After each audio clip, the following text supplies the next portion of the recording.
la chaîne de Maman Plume. Alors aujourd'hui je vous emmène dans un petit DIY monstrueusement rigolo. En effet, parce qu'on va construire ensemble des crayons, mais pas n'importe quel crayon, des crayons pompons monstres. Alors je crois que c'est parfaitement dans le thème des vacances et ça pourrait vous donner une petite idée avec vos loulous. En deuxième, je vous emmène dans une rubrique que vous êtes nombreux à me demander et cette rubrique est très appréciée. Il s'agit de la rubrique livres, dont je vous présenterai 3 petits livres tout doux, tout mignons, vous allez voir. Et pour finir, je vous présenterai un petit jeu de chez Ravensburger. Ce jeu est super amusant et vous allez voir, fou rire garanti. Allez, c'est parti, je vous emmène. Coucou, bienvenue dans la catégorie DIY. Aujourd'hui, nous allons apprendre à fabriquer des pompons. Mais pas n'importe quel pompon, nous allons créer des pompons monstres. Bon alors niveau matériel, c'est tout simple. Pour faire nos pompons, on va avoir besoin d'un gabarit de carton comme celui-ci pour faire 2 ronds au compas. Donc un compas, un carton et de la laine que j'ai prévu ici de toutes les couleurs. Ensuite, nous allons avoir besoin, une fois qu'on aura fait nos pompons, il faut les décorer pour les faire monstrueusement rigolos. Donc pour ça, je vais avoir besoin de yeux. Donc j'en ai prévu de toutes les tailles, de cure-pipe et de feuilles mousse de toutes les couleurs. Mais pour coller nos petits éléments, rien de tel que de la colle. Alors moi j'ai eu la chance d'avoir cette colle là de chez Bostik, Fish and Flash, une colle forte, photo active. Donc d'un côté on a la colle et elle se fixe grâce à la petite lumière. Je vous montre tout ça dans le tuto. C'est parti pour la création de nos pompons monstres. Allez, c'est parti, on commence par faire 2 cercles pour faire nos pompons. Donc, avec l'idéal, c'est un compas quand même. On met notre compas, on choisit la taille, donc pas trop grand.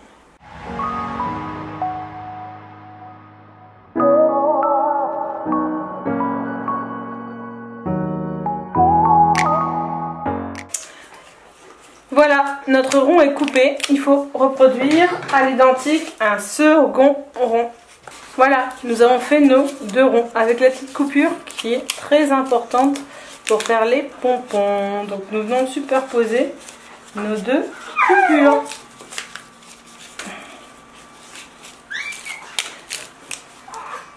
Comme ceci. L'étape d'après consiste à choisir notre laine. Alors par exemple, je vais prendre la laine noire. Hop, si je trouve le bout.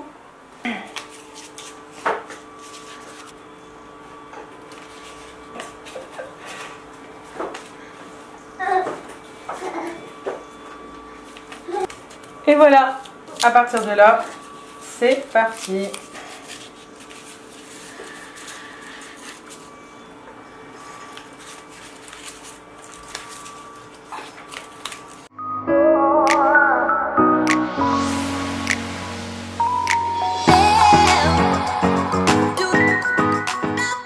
Bon bah voilà, ça y est, j'ai mis toute ma laine autour.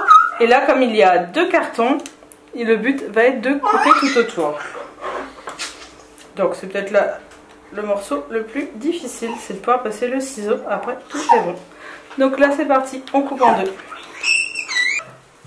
Bon voilà, le pompon est coupé en 2, j'ai coupé tous les fils. Là ici dans la petite intersection, il va falloir que je vienne mettre mon petit morceau de laine en faisant un nœud très serré pour pas tout perdre. Hop, on passe et on fait un nœud très très fort.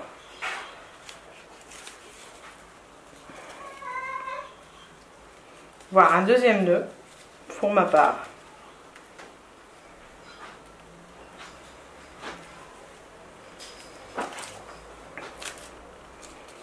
Là-dessus, il ne vous reste plus qu'à sortir votre pompon. Hop! Et voilà, celui-ci est terminé. Il va falloir couper tous les fils pour essayer de faire une boule bien ronde. Mais votre pompon, hop, est fini. Ah, un magnifique pompon, vous avez vu, c'est pas très dur en fait. Une fois qu'on a nos petits ronds, c'est un jeu d'enfant. Alors maintenant, le but est de transformer ces pompons en monstres. Donc moi j'ai choisi des crayons de couleur pour que ce soit plus rigolo. Je vais juste venir coller un crayon de couleur au cœur du crayon. Mais pour qu'il tienne, j'utilise cette colle. Alors cette colle, c'est une colle qui colle super fort. C'est la nouvelle de chez Bostik.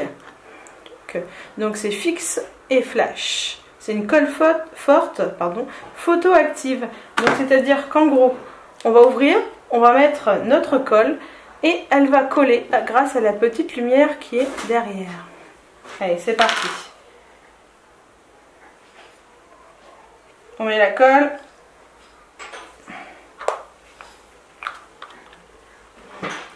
Je mets mon crayon. Et je mets ma lumière. Donc la lumière va permettre à la colle d'adhérer très très fort. Et cette colle, elle est top parce qu'elle marche sur tous les matériaux.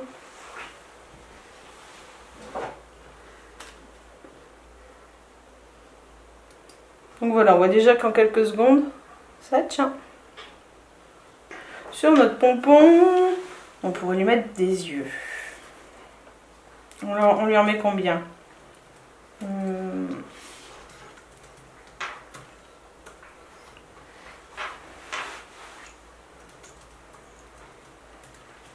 J'en mettrais bien 3, ça pourrait être rigolo. Un monstre à 3 yeux. Ouais, ça c'est pas mal. Qu'est-ce qu'on pourrait lui mettre d'autre? Si on lui mettait des dents. Alors, pour les dents, je vais prendre de la mousse jaune. Un petit morceau de mousse jaune et dessus, je vais venir lui faire des dents.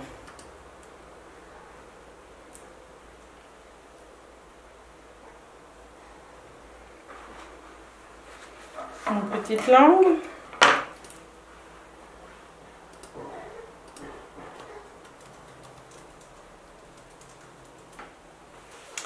Allez, c'est parti, on va déjà coller les yeux, la bouche et la langue. Hop, donc comme tout à l'heure, j'allume ma petite lumière, j'ouvre ma colle et c'est parti.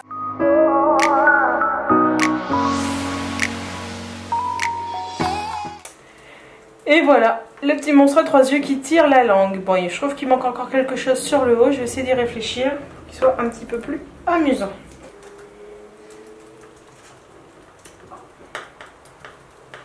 Avec un cure-pipe, je vais essayer de lui fabriquer des mains.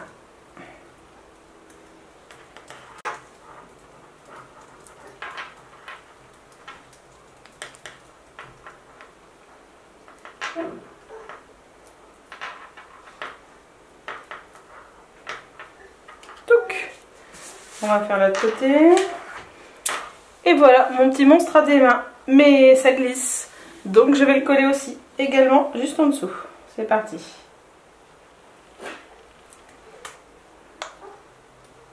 Étant donné que ma colle colle tout, je ne me pose pas la question si ça marche ou pas. Bon voilà, mes mains sont collées, mes yeux sont mis, ma bouche, ma petite langue. Je vais essayer de lui trouver quelque chose à mettre sur le dessus de sa tête, mais moi je le trouve plutôt mignon ce petit monstre.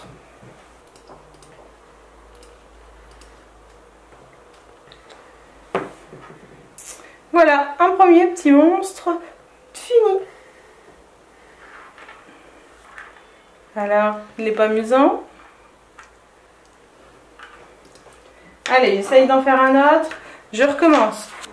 Bon voilà, mon monstre est fini. Qu'est-ce que vous en pensez de mes deux petits monstres? Ils sont pas trop rigolos? Ce que je vais faire, c'est que je vais en faire encore deux. Et je vous les montre à la fin. Comme ça, vous aurez quelques petites idées. Mais comme vous voyez, c'est super simple, c'est super rigolo. Et je suis sûre que vos enfants vont adorer dessiner avec ces petits crayons monstres. Ça y est, mon activité est finie. J'ai créé 4 petits monstres en crayon. Alors, je vous les montre. Tac. Ils sont rigolos, hein? J'adore les monstres tout mignons. Comme vous l'aurez compris si vous me suivez régulièrement. Voilà, 4 petits monstres. Bien sûr, j'aurais pu en inventer des tas d'autres. Alors, ce tuto a plusieurs buts. Une, m'amuser avec mes enfants, leur apprendre à faire des pompons, faire une activité d'Halloween. Et cette activité est aussi en partenariat avec Bostik, pour être franche, qui ont sorti leur nouvelle colle. Hop, Fish and Flash. C'est très simple, je vous explique. Si vous avez bien vu, vous êtes déjà incollable. On colle. On met notre colle, on pose, on presse et on allume la petite lumière. Au contact de la petite lumière, cette colle devient quasiment indécollable. D'ailleurs, vous l'avez vu, mes pompons, aussitôt mis, aussitôt utilisés. Je suis vraiment impressionnée sur la qualité. Donc en retour, je suis vraiment impressionnée avec la qualité de la colle. D'habitude, quand vous collez des morceaux de carton, des formes assez lourdes, surtout sur de la laine ou des tissus, ça tient pas très très bien, faut l'avouer. Là, regardez, je secoue et pourtant il y a plein de pièces. Hein.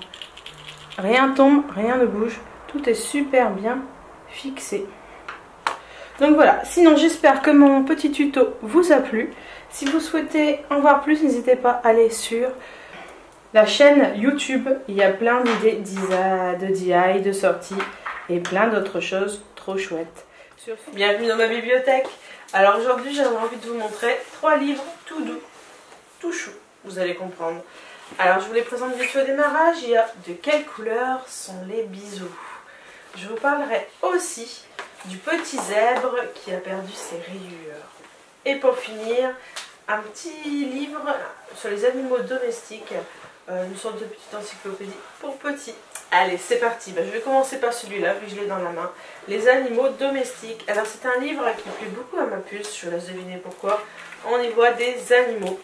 Donc chaque double page est consacrée à un animal. Par exemple le chat. Et en images, et avec un petit texte à lire avec papa et maman, ce livre explique tout de l'animal domestique. Donc le chat, on voit un petit peu tout. Le lapin, les petits rongeurs, chez le vétérinaire, sa bulle avec le poisson, les oiseaux et le devoir du maître. Bref, vous l'aurez compris, la petite Bible pour les animaux domestiques pour les petits. Un livre avec des belles illustrations et qui montre tout de nos animaux. Voilà, ça c'est une très belle découverte pour les petits bouts. Donc les animaux des éditions Larousse. Nous allons ensuite parler du petit zèbre, le petit zèbre qui a perdu ses rayures des éditions Langue de chat. Donc c'est tout simple. En se réveillant ce matin, petit zèbre ne se sent pas bien. Il remarque tout de suite que quelque chose ne va pas. Ses rayures ont disparu. Et il va se mettre à les chercher partout. Sous son lit, dans son placard, partout. Mais il ne les retrouve pas jusqu'à ce qu'il aille dans son bain, qu'il s'essuie. Et comme par magie, plop, les rayures sont revenues. Donc voilà, c'était un petit livre qui plaît aussi beaucoup aux enfants, tout simple, mais super amusant. Donc ce livre, c'est Petit zèbre a perdu ses rayures des éditions Langue de chat. Si vous me suivez sur Instagram, ce 3e livre, vous l'avez vu lors de mes petites histoires du soir, car il s'agit de Quelle couleur sont les bisous, des éditions Père Fouettard. C'est un livre que j'aime beaucoup parce qu'au fur et à mesure du livre, on va travailler avec les émotions de l'enfant. Par exemple, cette petite fille voudrait bien dessiner des bisous. Alors, je vous montre au démarrage. Elle aimerait bien dessiner des bisous, mais de quelle couleur sont les bisous? Est-ce qu'ils sont rouges comme la colère? Est-ce qu'ils sont verts comme les légumes? Ou est-ce qu'ils sont jaunes? Bref, vous allez comprendre, on va passer par toutes les couleurs. On va passer par toutes les couleurs jusqu'au final découvrir que, en fait, les bisous, ils sont peut-être de toutes les couleurs. Donc un joli livre pour faire parler des émotions et puis voir, discuter avec votre enfant, savoir comment lui voit les choses en ce moment. Ça peut être une occasion de parler. Donc ce joli livre est des éditions Père Fouettard. De quelle couleur sont les bisous? Donc aujourd'hui, je vous ai parlé de quelle couleur sont les bisous des éditions Père Fouettard. Les animaux domestiques, un petit livre encyclopédie pour les petits des éditions Larousse. Petit zèbre a perdu ses rayures des éditions Langue de chat. Voilà, j'espère que ma petite sélection vous a plu et je vous dis à la semaine prochaine pour une autre sélection. Alors aujourd'hui j'ai envie de vous présenter Paku Paku, un jeu de chez Ravensburger. C'est un jeu rigolo. En fait le jeu se compose de 5 dés, donc Max qui est là en a un. Voilà, c'est tout simple, on partage les dés entre les joueurs. On peut jouer jusqu'à 8 joueurs, de 2 à 8 joueurs. Chacun son tour, on va lancer les dés qu'on a devant soi. Si on tombe sur les faces vertes, on donne les dés à son voisin. Si on tombe sur les faces rouges, il faut mettre au milieu de la vaisselle. Mais attention, si la vaisselle tombe, on a perdu et on gagne des points négatifs en fonction du nombre de vaisselle qui est tombé. Allez, c'est parti. Le mieux pour que vous compreniez bien, c'est de jouer. Donc, Papa Plume et Max sont avec moi. C'est parti. Allez, 2 dés pour Max, 2 dés pour Papa Plume, 1 dé pour moi. C'est parti. J'ai vert, je donne à mon voisin. Max a eu 2 verts, il me donne à moi les dés. Un vert, on donne à papa. Les points, on ne compte pas pour l'instant. 2 verts, je passe. Si une personne se retrouve avec les 5 dés, il a un gage, il doit lancer les dés et avoir des points négatifs qui sont affichés sur les dés. Exemple. En exemple, Max a eu les 5 dés. Du coup, lance les dés. T'as eu combien de points? T'as de la chance. 1 point. Donc il a 1 point négatif. Celui qui arrive à 10 points a perdu la partie. Allez, on continue. Donne-moi-en 2. Voilà. J'ai eu un rouge comme Papa Plume. Du coup, je choisis la vaisselle que je vais mettre et je mets dessus en espérant que ça ne tombe pas. Et je relance. Vert, je passe. Vert. Attention, Papa Plume. Ah, ça tient. Vert, je passe. Ah, Papa Plume a eu les 5. Pas de bol. 1, 2, 3. 3 points. Tu lui donnes? Vas-y. Personne s'attend. Le but vraiment c'est d'avoir le panda vert pour se débarrasser des dés pour éviter d'avoir les 5 et des points en moins. Donc voilà, c'est un jeu assez rigolo. Voilà, à partir de Max à 7 ans, il y joue très très bien. C'est indiqué 8 ans. Je pense que je tenterai avec ma puce à voir comment elle réagit. Mais c'est un jeu amusant, sympa, sans prise de tête et qui plaira à tous les enfants. Et Max, dis-nous, est-ce que tu as aimé ce jeu? Oui. Tu aimes bien? Oui. Tu veux encore y jouer? Oui. Allez, c'est parti, une petite dernière. On fait 4 parties. Voilà, j'espère que le jeu de la semaine vous aura plu.